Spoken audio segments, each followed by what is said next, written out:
I don't know if you were following this Trump story, this Trump spying story. John Durham has added something to his indictment of Michael Sussman, the lawyer who was indicted for lying to the FBI by going to the FBI and bringing them the Steele dossier that started this whole thing that was all lies, a complete fabrication. And he brought it to them and said, I'm just coming to you as a good citizen, when really he was working for the Clinton campaign. And now he has added to this. There's no indictments, but he has added to this some information about what these guys were doing to Donald Trump while they were trying to pin him with a Russian collusion story that was a complete fantasy. And this is another one of these stories. And the reason I want to harp on it is because another one of these stories where the story is not so much the story is the storytellers. It's the media. It's this distorting force field that surrounds us, whether we like it or not, whether we know it's there or not, that changes the way we see things.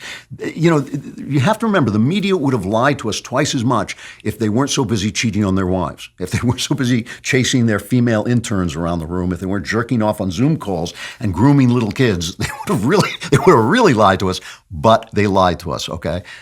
This is, I mean, let's just start by listening to what, remember Donald Trump said, they spied on me. The Clinton campaign spied on me. And Bill Barr got up at one point and he said he was spied on. It's true. And Barr, you know, the funny thing about Barr is the Trump people hate him because he was so down the middle. He was so just, I'm going to do my job. I'm not going to take anything from anybody. And the Trump people hate him and the anti-Trump people hate him. Everybody hates him, which is a good indication that he's an honest man. That is the reward for being an honest man, is everybody hates you. You know, Bill Barr was this way and he said Trump was spying too. And this was the media's response to this.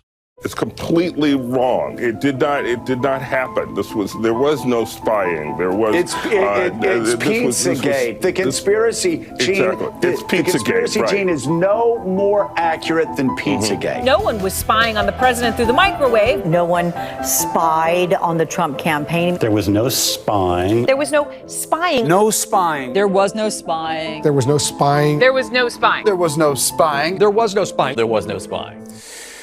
Wow. By the way, there was no spying, of course.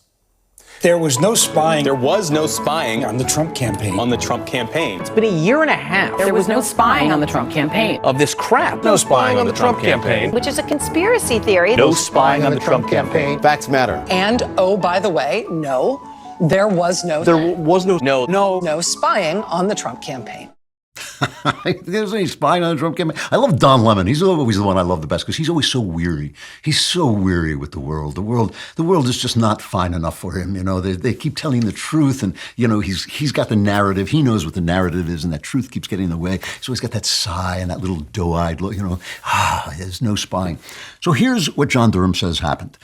Now, it is a little complicated, but what the left is saying, what the press, the media, and I shouldn't say the left, the communication arm of the left, the media, is saying is it's too complicated for you to understand. They're actually saying this, you know, it's so complicated. You know, let's just move on. Let's move on. It's not that complicated, but it is a little bit complicated. There were these tech companies that were hired by various people, including the White House, to study internet traffic to see if Putin was messing around and getting into our security and trying to affect the election. And some of them, the guy who they're talking about in the indictment is a guy named Rodney Jaffe. He's not named in it, but everybody knows it's him. And some of them found information, some kind of information, a number of calls, because this wasn't actual. They weren't hearing seeing what was in the interchange. They were just following traffic, right? Some of the traffic between what may have been the Trump campaign and a bank in Russia looked a little suspicious to them. So remember, they were hired by people to do this security. So did they go to the people who hired them? No, they went to the press. They went to the press, and then they went to the Clinton campaign. That's who they took the information to, right? And the Clinton campaign hadn't hired them. They just went to them with this material. Now, the material turns out to have been completely bogus in the sense that it didn't really prove anything about it. But yeah, that's spying on the Trump campaign. There's just no question about it. And the bank story turned out to be a complete nonsense. And this guy Jaffe, you know, was in the press. I think it was the New Yorker, I believe. He was under a pseudonym, saying to the press, well, you know, we had to take this to the press because we needed to get it out there before the election. In other words, they were targeting Trump. Now, after that parade of media saying there was no spying, there was no spying, there was no spying, what you would think would be, they would go through the center of, they would walk down Fifth Avenue, right? They would leave the New York Times building, Times Square. I don't know if it's still in Times Square, but we'll say symbolically it was in Times Square. They'd walk through Times Square, down Broadway, shirtless, whipping themselves, saying, "Oh, please forgive us. We lied and we completely distorted the story. We hated Trump so much we lost our minds." But they don't. And this is what I was talking about Trump. The people who hated Trump went nuts, but also the people who loved Trump beyond the amount you should love any politician. They also lost their way a little bit, but not like this. And they didn't have the power. That's the thing. The people who voted for Trump didn't have the power. That's why they voted for Trump, so they could have a voice as well. You got to remember this. You got to put it in context. At the time, if somebody who once met Trump was caught reading from Russia with love, that was proof that Trump was a Russian spy. All right. So now, you ask Jen Psaki about the White House spokeswoman, Jen Psaki, about this, and she is utterly silent about the spying. Right. She's not going to come out and say anything. Durham says there was an outside company with ties to the Clinton camp monitoring server data info on the executive office of the president through the Obama administration, possibly into the Trump administration. Do you know if there's still a system picking up server data on the EOP, and if not, when it stopped? Again, I know you asked my colleague a few questions about this the other day, but I would point you any questions about this to the Department of Justice. And then is what was described in the filing there, monitoring internet traffic, is that, generally speaking, would that be considered something along the lines of spying? Again, I would point you to the Department of Justice. She's got nothing to say about the spying. And here's Hillary. This is my favorite. It is Hillary being accosted by a reporter. Hillary, Laura Collins, Daily Mail. Did you pay to spy on the Trump campaign? When are you going to comment on the spying allegations, Hillary? Did you pay for having spied on? She just waves. She doesn't say anything. But the key thing about that is the accent, right? She's from the British paper, the Daily Mail, because none of the if it had been Trump, if they caught something on Trump, there would have been all out there shouting questions at him.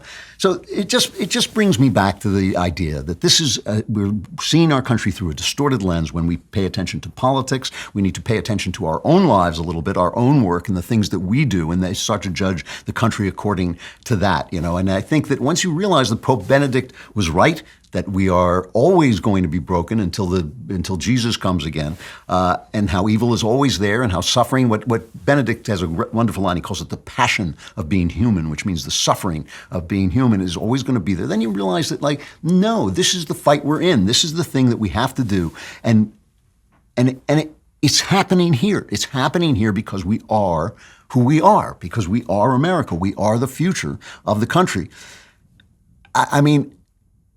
I think that people have gotten lost in the idea of what human beings can do and what they can be and what we can accomplish. We have to address the problems of our country the same way we address our own problems, right? You don't sit around and say, "I'm done, I'm finished, I'm so evil, I'm so wicked, I just can't go forward." Look around. You're not that evil. You may aspire to be evil, but when you think about the fact that there are serial killers out there sleeping like a baby, and you're worried about the fact that you forgot to take the trash out,